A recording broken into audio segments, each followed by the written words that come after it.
Pero ito na ang pinakahihintay natin, ha? Sino kaya ang napili mong match, ha? Sa ating Heart Hunter. Ang ng desisyon na ay nasa iyo na.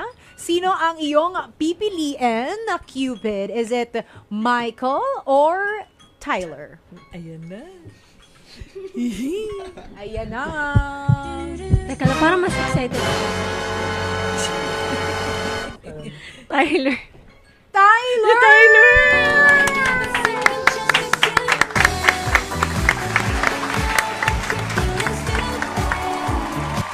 Congratulations naman sa iyo, Tyler. At syempre, ano namang masasabi muna ni Michael?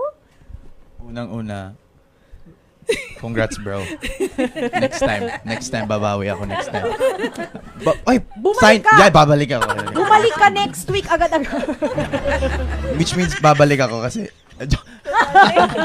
Ayan. So, thank you so Yes. much, Michael. And how about naman, of course, si Cupid number 2, Tyler. Anong gusto mong sabihin kay Nia?